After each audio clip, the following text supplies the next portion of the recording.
Okay ವಿದ್ಯಾರ್ಥಿಗಳೇ, ಹಿಂದಿನ ತರಗತಿಯಲ್ಲಿ ನೀವೇನ್ ಮಾಡಿದ್ರಿ ಅಂದ್ರೆ ವಾಲಿಬಾಲ್ನ ಇತಿಹಾಸ ತಿಳ್ಕೊಂಡಿದ್ದೀರಾ.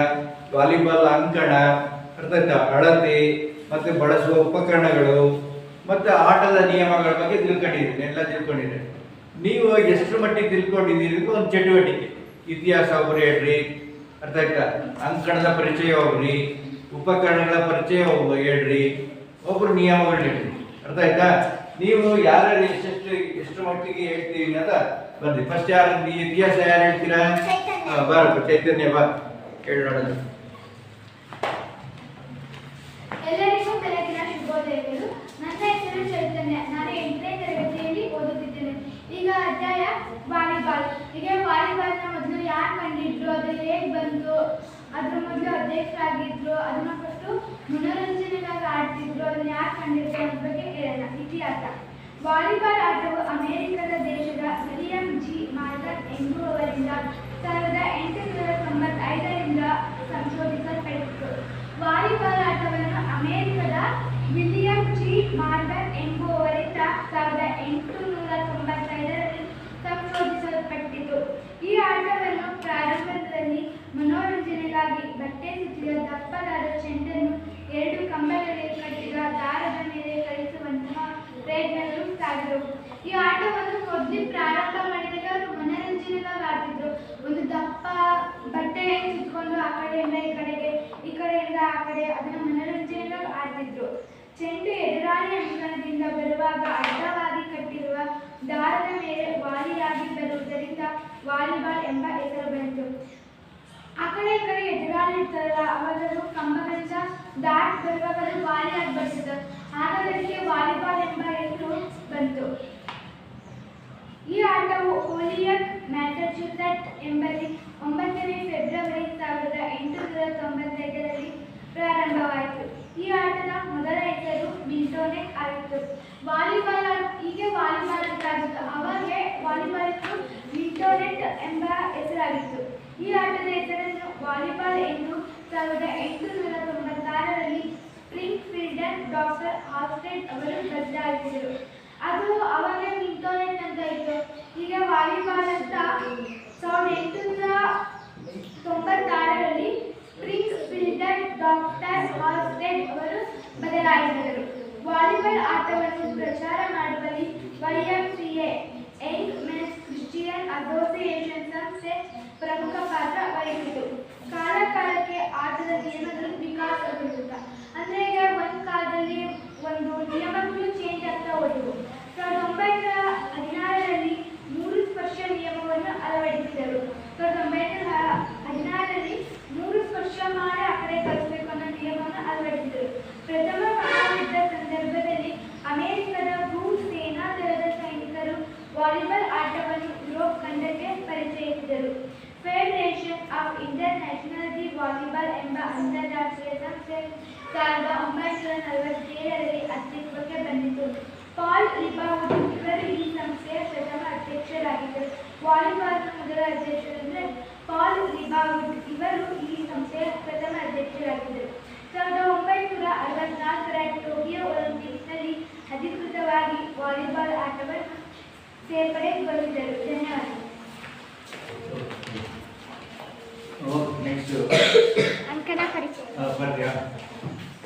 ಈಗ ನಾವು ವಾಲಿಬಾಲ್ ಆಟದ ಇತಿಹಾಸ ಸಹಿತ ಹೇಳಿದ್ದು ಅಂಕಣ ಪರಿಚಯ ಮತ್ತು ಅಳತೆ ತಿಳ್ಕೊಳ್ಳೋಣ.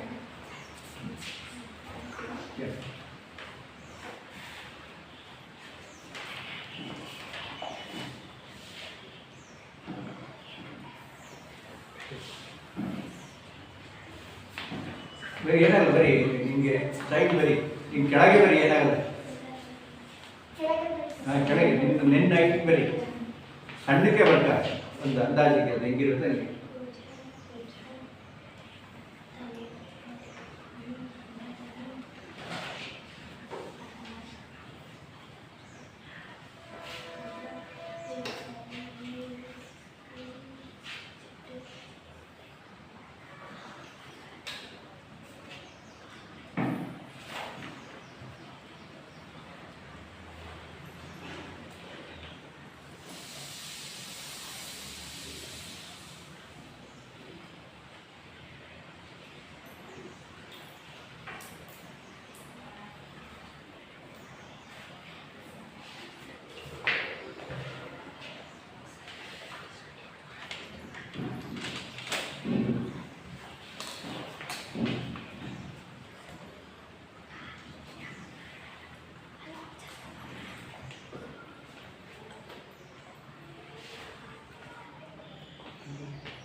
ಸಾಕಿ ಹೇಳ್ತಾ ಹೋಗು.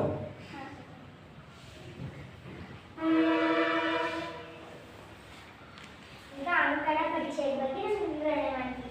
ಇದು ಈ ಕಡೆ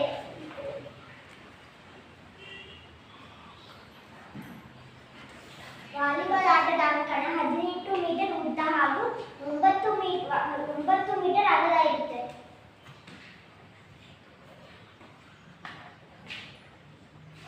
ಮೇಘಲದ 18 ಅದು 18 ಬಿಡಿ ಹೇಳಿ ಸಾಕು ವಿವರಣೆ ಹೇಳಿ ಸಾಕು. ಹೇಳಿ ವಾಲಿಬಾಲ್ ಆಟದ ಕೇವಲ 18 ಮೀಟರ್ ಉದ್ದ 9 ಮೀಟರ್ ಅಗಲ ಅಂಕಣವು 9 × 9 ಮೀಟರ್ಗಳ 2 ಭಾಗಗಳು ವಿಂಗಡಿಸಲಾಗಿದೆ. 2 ಸಮಾನವಾಗಿ ವಿಂಗಡಿಸಲಾಗಿದೆ. ಮಧ್ಯಗೆರೆಯಿಂದ 2 ಕಡೆಯ ಅಂಕಣ 3 ಮೀಟರ್ ಇರುವ ಅಥವಾ ಕೊನೆಯ ಗೆರೆಯಿಂದ 6 ಮೀಟರ್ ದಾರಕ್ಕೆ ಒಂದು ಗೆರೆಯನ್ನು ನಿರ್ಮಿಸುತ್ತಾರೆ. ಅಂಕಣ 3 ಮೀಟರ್ ಇರುತ್ತೆ ಅಥವಾ ಕೊನೆಯ ಗೆರೆ ಇದು ಕೆರೆಗೆರೆಯಿಂದ ಈ ಕಡೆಗೆ 6 ಮೀಟರ್ ಇರುತ್ತೆ. ಇಲ್ಲಿಂದ 6 ಮೀಟರ್ ಇರುತ್ತೆ. ಆ ಗೆರೆಗೆ ಏನು ಹೇಳ್ತಾರೆ ಅಂತ ಹೇಳಿ. ಈ ಗೆರೆಗೆ ಅಟ್ಯಾಕ್ ಲೈನ್ ಅಥವಾ ಆಕ್ರಮಣ ಗೆರೆ ಮತ್ತು ಅಟ್ಯಾಕ್ ಲೈನ್ ಅಂತ ಅಂತಾರೆ. ನೋಡಿ ಆಕ್ರಮಣ ಗೆರೆ ಎಂದು ಕರೆಯುತ್ತಾರೆ. ಗೆರೆಗಳಿಗೆ ಪ್ರತಿಯೊಂದು ಅಂಕಣವನ್ನು ಮುಂಭಾಗ ಹಾಗೂ ಹಿಂಭಾಗದ ಕ್ಷೇತ್ರಗಳಿಂದ ವಿಂಗಡಿಸುತ್ತಾರೆ. ಈ ಆಕ್ರಮಣ ಗೆರೆಗಳು 2 ಬದಿಯಲ್ಲಿ 1.75 ಮೀಟರ್ ಉದ್ದ ವಿಸ್ತರಿಸಿದ ಗೆರೆ ಇರುತ್ತದೆ. 15 ಸೆಂಟಿಮೀಟರ್. ನಂತರ 5 ಗೆರೆಗಳನ್ನು 20 ಸೆಂಟಿಮೀಟರ್ ಅಂತರದೊಂದಿಗೆ ನಿರ್ಮಿಸುವುದು. ಅದೇ ಪ್ರಕಾರ 2 ಸೈಡ್ ಲೈನ್ಗಳು ಸೆಂಟಿಮೀಟರ್ ಅಂತರದಲ್ಲಿ 15 ಸೆಂಟಿಮೀಟರ್ನ ರೇಖೆಗಳ ಸಹಾಯದಿಂದ ವಿಸ್ತರಿಸಲ್ಪಡುತ್ತವೆ. ಈ ಕ್ಷೇತ್ರವನ್ನು ಕ್ಷೇತ್ರ ಎಂದು ಕರೆಯುತ್ತಾರೆ.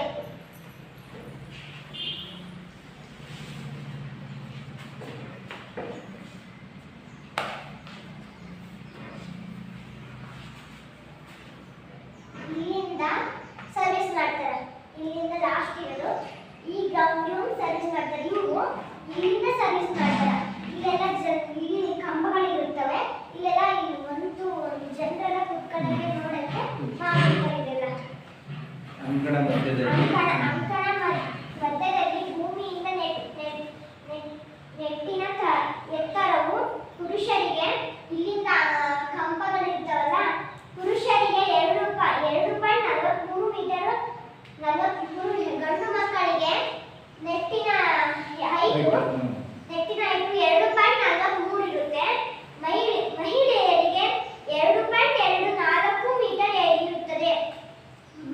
ಬಾಲಕಿಯರಿಗೆ ನೆಟ್ಟಿನ ಹೈಟು 2.24 ಮೀಟರ್ ಇರುತ್ತದೆ. 24 ಅಂತ ಹೇಳ್ಬೋದು. 2.4 ಮೀಟರ್ ಇರುತ್ತದೆ. 2.24 ಮೀಟರ್ ಇರುತ್ತದೆ. 14 ವರ್ಷಕ್ಕಿಂತ ಕಿರಿಯ ಬಾಲಕಿಯರಿಗೆ ನೆಟ್ಟಿನ ಎತ್ತರವು 2.24 ಎತ್ತರವಿರುತ್ತದೆ. ಕಿರಿಯ ಅಂದ್ರೆ ನಮ್ಗಿಂತ ಸಣ್ಣವರಿಗೆ ಮತ್ತೆ ಬಾಲಕರು ಸೇಮ್ 2.24 ಇರುತ್ತದೆ. ಇದೆ ವಾಲಿಬಾಲ್ನ ಅಂಕಣದ ಪರಿಚಯ. ಧನ್ಯವಾದಗಳು. ಅಂಕಣದ ಪರಿಚಯ ತಿಳ್ಕೊಂಡ್ರ? ಉದ್ದ ಎಷ್ಟಿರುತ್ತೆ? 18 ಮೀಟರ್ ಇರುತ್ತೆ. ಅಗಲ 9 ಮೀಟರ್ ಇರುತ್ತೆ. ಸೆಂಟ್ರಲ್ ಲೈನ್ ಇಂದ ಇಲ್ಲಿಗೆ 3 ಮೀಟರ್ ಅಟ್ಯಾಕ್ ಲೈನ್ ಅಥವಾ ಆಕ್ರಮಣ ಗೆರೆ ಅಂತ ಕರಿತೇವೆ. ಇಲ್ಲಿ 1.7 ಮೀಟರ್ ಎಕ್ಸ್ಟೆನ್ಷನ್ ಲೈನ್ ಇಲ್ಲಿ ಮತ್ತೆ ಬ್ಯಾಕ್ ಝೋನ್ ಅಲ್ಲಿ, ಅದಕ್ಕೆ ಸರ್ವಿಸ್ ಝೋನ್ ಅಥವಾ ಸರ್ವಿಸ್ ಕ್ಷೇತ್ರ ಅಂತ ಕರೀತಾರೆ. ಅರ್ಥ ಆಯ್ತಾ? ಪುರುಷರಿಗೆ ನಟ್ಟಿನ ಹೈಟ್ ಎಷ್ಟು? 2.43 ಪುರುಷರಿಗೆ, ಮಹಿಳೆಯರಿಗೆ 2.24 ಮೀಟರ್, ಕಿರಿಯರಿಗೂ ಕೂಡ 2.24 ಮೀಟರ್. ಇದು ಅಂಕಣದ ಪರಿಚಯ. ಈಗ ಆಟದ ಉಪಕರಣಗಳ ಬಗ್ಗೆ ಯಾರು ಹೇಳ್ತೀರಾ? ಬರೀ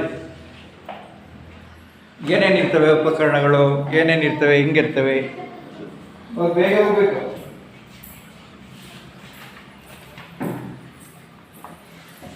ನನ್ನ ಹೆಸರು ಜ್ಯೋತಿ, ನಾನು 8ನೇ ತರಗತಿಯಲ್ಲಿ ಓದುತ್ತಿದ್ದೇನೆ. ಆಟದ ಉಪಕರಣಗಳು: ವಾಲಿಬಾಲ್ ಆಟದಲ್ಲಿ ಚೆಂಡು, ಜಾಳಿಗೆ, ಆಂಟೆನಾ, ಕಂಬಗಳು ಇರುತ್ತವೆ. ಚೆಂಡಿನ ಬಗ್ಗೆ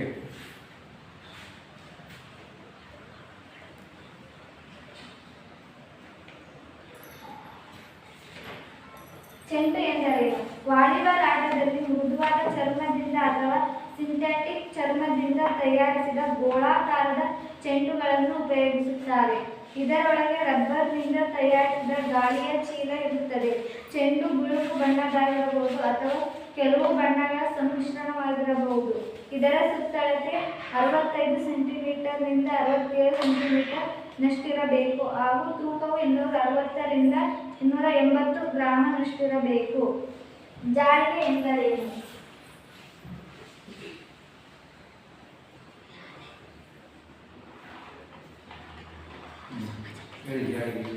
ಜಾಳಿಗೆ ಎಂದರೆ ವಾಲಿಬಾಲ್ ಆಟದಲ್ಲಿ ಬಳಸುವ ಜಾಳಿಗೆಯು 9.5 ಮೀಟರ್ನಿಂದ 10 ಮೀಟರ್ ಉದ್ದವಿರುತ್ತದೆ ಹಾಗೂ 1 ಮೀಟರ್ ಅಗಲವಿರುತ್ತದೆ. ಇದು 10 ಸೆಂಟಿಮೀಟರ್ ಚೌಕವುಳ್ಳ ಜಲರಂಧ್ರಗಳಿಂದ ಕೂಡಿರುತ್ತದೆ. ಜಾಳಿಗೆಯ ಮೇಲ್ಭಾಗದಲ್ಲಿ 7 ಸೆಂಟಿಮೀಟರ್ ಅಗಲದ ಬಿಳಿ ಪಟ್ಟಿಯನ್ನು ನೆಟ್ನ ಉದ್ದಕ್ಕೂ ಹೊಲಿದಿರುತ್ತಾರೆ. 5 ಸೆಂಟಿಮೀಟರ್ ಅಗಲ ಹಾಗೂ 1 ಮೀಟರ್ ಉದ್ದದ 2 ಬಿಳಿ ಪಟ್ಟಿಗಳನ್ನು ಬದಿರೇಖೆಗಳ ನೇರಕ್ಕೆ ಬರುವಂತೆ ಜಾಳಿಗೆಗೆ ಬಿಗಿಗೊಳಿಸಿರುತ್ತಾರೆ. ಇದಕ್ಕೆ ಬದಿಪಟ್ಟಿ ಎನ್ನುತ್ತಾರೆ. ಆಂಟೆನಾ: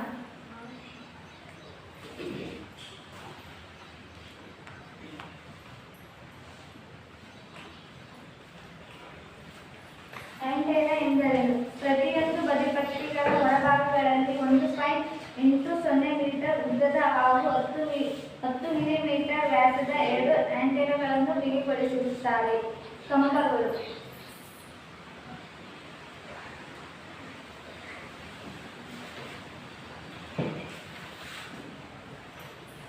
ಕಂಬಗಳೆಂದರೆ ಜಾಳಿಗೆಯನ್ನು ಆಧರಿಸುವ ಕಂಬಗಳನ್ನು ಬದಿರೇಖೆಯಿಂದ 0.5 ಮೀಟರ್ ನಿಂದ 1 ಮೀಟರ್ ವರೆಗೆ ನೆಟ್ಟಿರುತ್ತಾರೆ. ಇವುಗಳ ಎತ್ತರವು ಭೂಮಿಯಿಂದ 2.5 ಮೀಟರ್ ಲಂಬವಾಗಿ ಇರಬೇಕು. ಈ ಕಂಬಗಳು ಗೋಳಾಕಾರದಲ್ಲಿರಬೇಕು, ನುಣುಪಾಗಿರಬೇಕು ಮತ್ತು ಸ್ಥಿರವಾಗಿ ನೆಟ್ಟಿರಬೇಕು. ಧನ್ಯವಾದ. ಓಕೆ, ವಾಲಿಬಾಲ್ ಆಟದ ಉಪಕರಣಗಳ ಬಗ್ಗೆ ತಿಳ್ಕೊಂಡಿದ್ರಾ? ಏನೇನಿರ್ತವೆ? ಚೆಂಡು, ಜಾಳಿಗೆ, ಆಂಟೆನಾ, ಕಂಬಗಳು. ಓಕೆ, ನೆಕ್ಸ್ಟ್ ನಿಯಮಗಳು ಹೇಳಪ್ಪ. ಯಾರು ಹೇಳ್ತೀರಾ? ವೈಷ್ಣವಿ. ನಿಯಮಗಳೇನು ವಾಲಿಬಾಲ್ ಆಟದಲ್ಲಿ ಹೆಂಗಿರ್ತವೆ ಅಂತ? ಆಟದ ಸಾಮಾನ್ಯ ನಿಯಮಗಳು: ಪ್ರತಿಯೊಂದು ತಂಡದಲ್ಲಿ 6 ಆಟಗಾರರೊಂದಿಗೆ 6 ಬದಲಿ ಆಟಗಾರರಿರುತ್ತಾರೆ. ನಾಣ್ಯ ಸಿಗುವಿಕೆ ಮುಖಾಂತರ ಯಾವ ತಂಡದವರು ಸರ್ವಿಸ್ನೊಂದಿಗೆ ಪಂದ್ಯವನ್ನು ಪ್ರಾರಂಭಿಸಬೇಕೆಂದು ನಿರ್ಣಯಗೊಳಿಸುತ್ತಾರೆ. ಸರ್ವಿಸ್ ಮಾಡುವ ತಂಡದೊಂದಿಗೆ ಒಬ್ಬ ಆಟಗಾರ ಮೊದಲನೆಯ ಸ್ಥಾನದಿಂದ ನಿಂತಿರುವ ಸರ್ವಿಸ್ ಮಾಡುವ ಕ್ಷೇತ್ರದಲ್ಲಿ ನಿಂತು ಚೆಂಡನ್ನು ಗಾಳಿಯಲ್ಲಿ ತೂಗಿ ಎದುರಾಳಿ ಜಾಳಿಗೆಯ ಮೇಲಿನಿಂದ ಎದುರಾಳಿ ಅಂಕಣದಲ್ಲಿ ಇಳಿಯುವ ಹಾಗೆ ಹೊಡೆಯುತ್ತಾನೆ. ಇದಕ್ಕೆ ಸರ್ವಿಸ್ ಎನ್ನುತ್ತೇವೆ. ಈ ರೀತಿಯಾಗಿ ಬಂದ ಚೆಂಡುಗಳನ್ನು ಎದುರಾಳಿ ತಂಡದವರು 3 ಸ್ಪರ್ಶಗಳನ್ನು ಮೀರದೆ ಸಂಯೋಜಿಸಿ ಜಾಳಿಗೆಯ ಮೇಲಿನಿಂದ ನಿಂತಿರಬೇಕು. ಆಚೆಯಿಂದ ಈಚೆಗೆ ಮತ್ತು ಈಚೆಯಿಂದ ಆಚೆಗೆ ಚೆಂಡೇಟುಗಳ ಸರಣಿಯು ಅಂಕಣದ ಗಡಿಯ ಒಳಗೆ ಬೀಳುವ ತನಕ ಅಥವಾ ಆಟಗಾರರು ತಪ್ಪು ಮಾಡುವ ತನಕ ಮುಂದುವರಿಯುತ್ತಾ ಹೋಗುತ್ತದೆ. ಇದನ್ನು ರ್ಯಾಲಿ ಎನ್ನುತ್ತಾರೆ. ಈ ಆಟದಲ್ಲಿ ಇಂತಹ ಚೆಂಡೇಟುಗಳ ಸರಣಿಯನ್ನು ಗೆದ್ದ ತಂಡಕ್ಕೆ 1 ಅಂಕವನ್ನು ನೀಡಲಾಗುತ್ತದೆ. ಯಾವುದಾದರೊಂದು ತಂಡ ಚೆಂಡೇಟುಗಳ ಸರಣಿಯನ್ನು ಗೆದ್ದಾಗ ಆ ತಂಡಕ್ಕೆ ಒಂದು ಅಂಕದೊಂದಿಗೆ ಸರ್ವಿಸ್ ಮಾಡುವ ಅವಕಾಶವನ್ನು ಕಲ್ಪಿಸಿಕೊಡುತ್ತಾರೆ. ಅಂಕಣ ಬದಲಾವಣೆಯೊಂದಿಗೆ ಸರ್ವಿಸ್ ಅವಕಾಶ ದೊರೆತ ಸಮಯದಲ್ಲಿ ಆ ಆಟಗಾರರು ಪ್ರದಕ್ಷಿಣಾಕಾರದಲ್ಲಿ ಒಂದೊಂದು ಸ್ಥಾನ ಮುಂದಕ್ಕೆ ಬದಲಾಯಿಸಿಕೊಳ್ಳುತ್ತಾರೆ. ಈಗ ಸರ್ವಿಸ್ ಹೆಂಗ್ ಮಾಡೋದು ಅಂತ ಹೇಳ್ಕೊಡ್ತೀನಿ. ರೊಟೇಷನ್ ಚಿತ್ರ.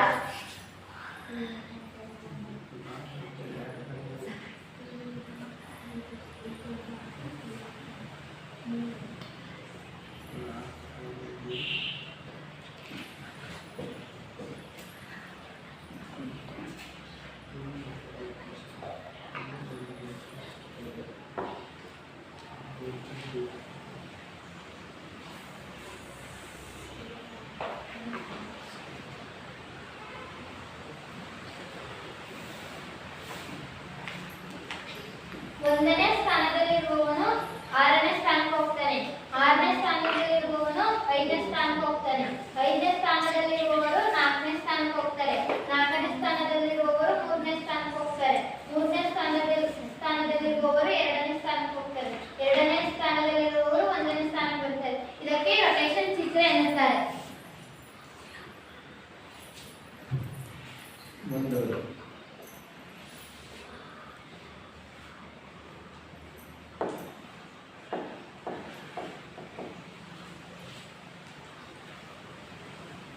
ಮುಂದಿನ ಹಾಗೂ ಹಿಂದಿನ ಸಾಲುಗಳನ್ನು ಇನ್ನೂ 3 ವಿಸ್ತೀರ್ಣ ಕ್ಷೇತ್ರಗಳಾಗಿ ಈ ಮೇಲ್ಕಂಡಿಸಿದಂತೆ ವಿಂಗಡಿಸಲಾಗುತ್ತದೆ.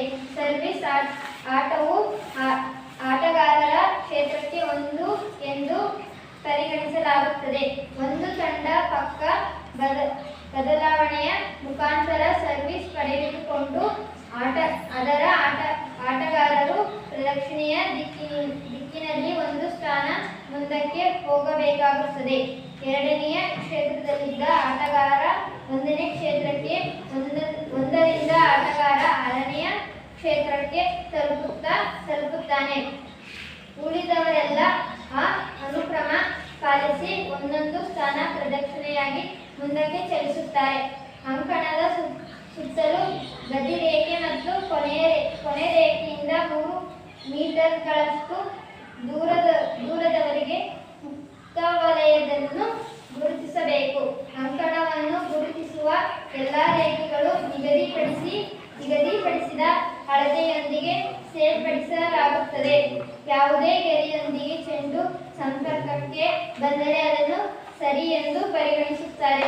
ಜಾಳಿಗೆಯ 2 ದಿಕ್ಕಿಗೆ ಒಂದೊಂದು ಆಂಟೆನಾಗಳನ್ನು ಬದಿರೇಖೆ ಲಂಬವಾಗಿ ಕಟ್ಟಿರುತ್ತಾರೆ. ಬದಿರೇಖೆ ಗಡಿಗಳನ್ನು ಜಾಳಿಗೆಯ ಮೇಲೆ ಲಂಬವಾಗಿ ವಿಸ್ತರಿಸಲು ಇದನ್ನು ಬಳಸುತ್ತಾರೆ. ಜಾಳಿಗೆಯ ಮೇಲಿನಿಂದ ಹಾಯ್ದು ಹೋಗುವ ಎಲ್ಲ ಚೆಂಡುಗಳು ಆಂಟೆನಾಗಳ ಮಧ್ಯದಿಂದ ಅವುಗಳಿಗೆ ತಗಲದೆ ಹೋಗಬೇಕು. ಆಟಗಾರನು ಆಡುವ ಸಂದರ್ಭದಲ್ಲಿ ಜಾಳಿಗೆಯನ್ನು ಸ್ಪರ್ಶಿಸಬಾರದು. ಧನ್ಯವಾದಗಳು. ಓಕೆ, ಈಗ ನೆಕ್ಸ್ಟ್ ಅಂಕಗಳನ್ನ ಹೇಗೆ ಆಗ್ತದೆ ಅಂತ ಯಾರು ಹೇಳ್ತೀರಾ? ಭಾರತಿ ಹೋಗು ಮೇಡಮ್. ಅಂಕಗಳು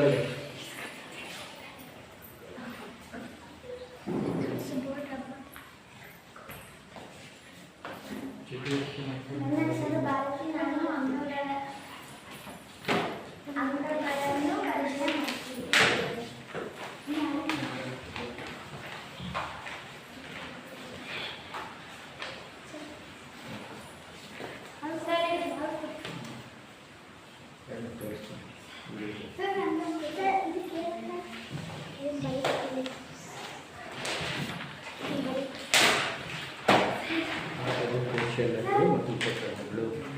ಆಯ್ತಾ? ಆಯ್ತು ಭಾರತಿ, ಆಯ್ತಾ? ಹೇಳ್ತೀಯಾ? ಈಗ ಪ್ರಶ್ನೆಗಳು ಕೇಳಿ ಹೋಗ್ಲಿ. ನೀನು ಕೇಳ್ತೀಯಾ? ಹೇಳ್ಬಾ, ನೀನು ಬಾ, ಆಮೇಲೆ ನೀನು ಮಾಡೋದು. ಅಂಕಗಳು. ಯಾವ ತಂಡ ತಪ್ಪು ಮಾಡುತ್ತದೆಯೋ ಅದರ ಎದುರಾಳಿ ತಂಡಕ್ಕೆ ಸರ್ವಿಸ್ ಜೊತೆಗೆ 1 ಅಂಕ ದೊರೆಯುತ್ತದೆ. ಯಾವ ತಂಡ ಮೊದಲು 25 ಅಂಕಗಳನ್ನು ಪಡೆಯುತ್ತದೆಯೋ ಆ ತಂಡಕ್ಕೆ ಸೆಟ್ಟಿನ ವಿಜಯ ಎಂದು ಪರಿಗಣಿಸಲಾಗುತ್ತದೆ. ಪರಿಗಣಿಸಲಾಗುತ್ತದೆ. ಈ ಪ್ರಕಾರದ 5 ಸೆಟ್ಗಳನ್ನು ಒಂದು ಪಂದ್ಯ ಒಳಗೊಂಡಿರುತ್ತವೆ. ಇದರಲ್ಲಿ 3 ಸೆಟ್ಗಳನ್ನು ಗೆದ್ದ ತಂಡವನ್ನು ಪಂದ್ಯ ವಿಜಯಿ ಎಂದು ಪರಿಗಣಿಸಲಾಗುತ್ತದೆ. 5ನೇ ಅಥವಾ ನಿರ್ಗುಣಕ ಸೆಟ್ ಅನ್ನು 15 ಅಂಕಗಳಿಗೆ ಆಡಲಾಗುತ್ತದೆ. Okay good. ಈಗ ಪ್ರಶ್ನೆ ಯಾರು ಅಭ್ಯಾಸದಲ್ಲಿ ಪ್ರಶ್ನೆಗಳು ಕೇಳಿ, ನೀನೇ ಕೇಳು. ಒಬ್ಬೊಬ್ಬರ ಪ್ರಶ್ನೆ ಹೇಳಬೇಕು. ಡ್ಯಾಶ್ ದೇಶದಲ್ಲಿ ಕಂಡುಹಿಡಿಯಲಾಗಿದೆ. ಒಬ್ಬರೇ ಆಟ. ವಾಲಿಬಾಲ್ ಆಟದ ಮೊದಲ ಹೆಸರು ಡ್ಯಾಶ್ ಮಿಂಟೋನೆಟ್. ವಾಲಿಬಾಲ್ ಆಟದ ಅಂಕಣವು ಡ್ಯಾಶ್ ಮೀಟರ್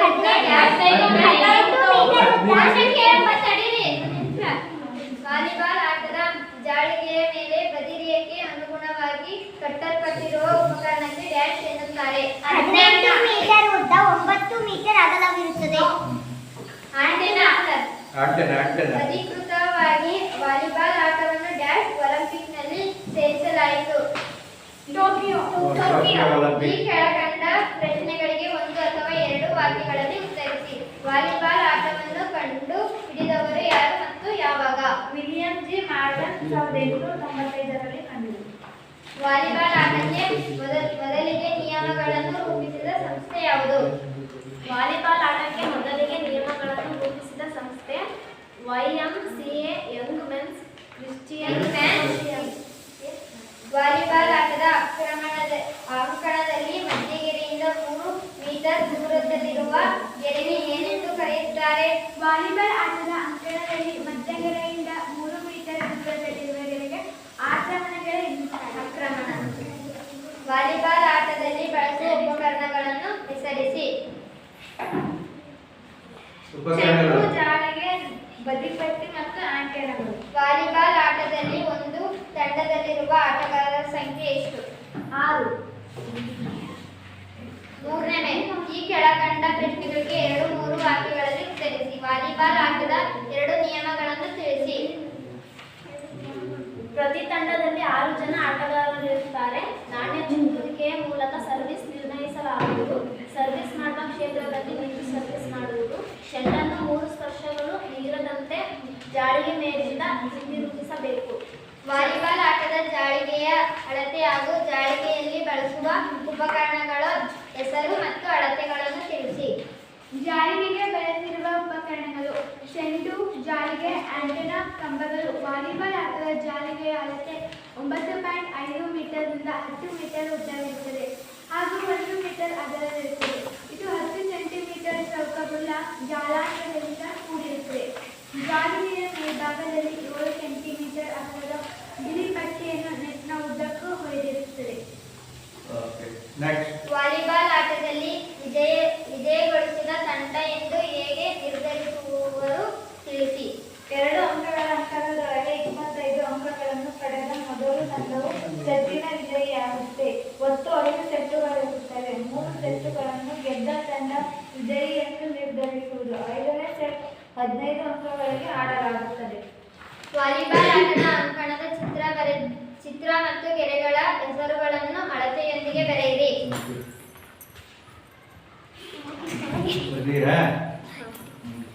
ಆ ಪಟ್ಟಿಯೊಂದಿಗೆ ಬಾ ಪಟ್ಟಿಯನ್ನು ಹೊಂದಿಸಿ ಬರೆಯಿರಿ. ಮಿಂಟೋನೆಟ್. ವಾಲಿಬಾಲ್ ಹೆಸರು ಆಲ್ ಸ್ಟೇಟ್. ವಾಲಿಬಾಲ್ ಎಂದು ಹೆಸರು ಕೊಟ್ಟರು. ಫಾಲ್. ಮೊದಲ ಶಿಕ್ಷಕರು. ಆಂಟೆನಾ. ನೆಟ್ಟಿನ 2 ಬದಿಗೆ ಕಟ್ಟಲಾರುವ ಉಪಕರಣ. ರ್ಯಾಲಿ. ಚೆಂಡು ಆಟಗಾರರು ತಪ್ಪು ಮಾಡುವ ತನಕ ಮುಂದುವರೆಯುವುದು. ಓಕೆ. ಈಗ ನೋಡಿ, ವಾಲಿಬಾಲ್ ಬಗ್ಗೆ ಎಲ್ಲ ತಿಳ್ಕೊಂಡಿದ್ರಲ್ಲ. ನಿಮಗೆ ಒಂದು ಚಟುವಟಿಕೆ ಕೊಟ್ಟಿದ್ದೆ. ವಾಲಿಬಾಲ್ ಇತಿಹಾಸ, ಅಂಕಣ, ಕ್ರೀಡೋಪಕರಣಗಳೆಲ್ಲ ಬರ್ಕೊಂಡೆ. ಇವಳು ಯಾರಿದು? ಸಿಂಚನ ಕೆ ಬರ್ಕೊಂಡೆ ನೋಡಿದ್ದಾಳೆ. ವಾಲಿಬಾಲ್ ಇತಿಹಾಸ, ಅದಾದಮೇಲೆ ಅಂಕಣ, ಆಟದ ಉಪಕರಣಗಳು. ಈಗ ಪ್ರತಿಯೊಬ್ಬರು ಕೂಡ ಹಿಂಗೆ ಮಾಡ್ಕೋಬೇಕಾ? ಮಾಡಿದ್ದೀರಾ? ಆಟದ ನಿಯಮಗಳು, ನೋಡಿ ಕೌಶಲ್ಯಗಳು, ಆಟದ ಕೌಶಲ್ಯಗಳು, ಅಂಕಣ ಇದೆ ಇಲ್ಲಿ. ಓಕೆ, ಇದೇ ರೀತಿ ಎಲ್ಲರೂ ಕೂಡ ಮಾಡ್ಕೋಬೋದು ಆಯ್ತಾ. ಇದು ಒಂದು ಚಟುವಟಿಕೆ ನಿಮಗೆ ಅರ್ಥ ಆಯ್ತಾ? ಓಕೆ ಓಕೆ, ಎಲ್ಲರಿಗೂ ಧನ್ಯವಾದಗಳು.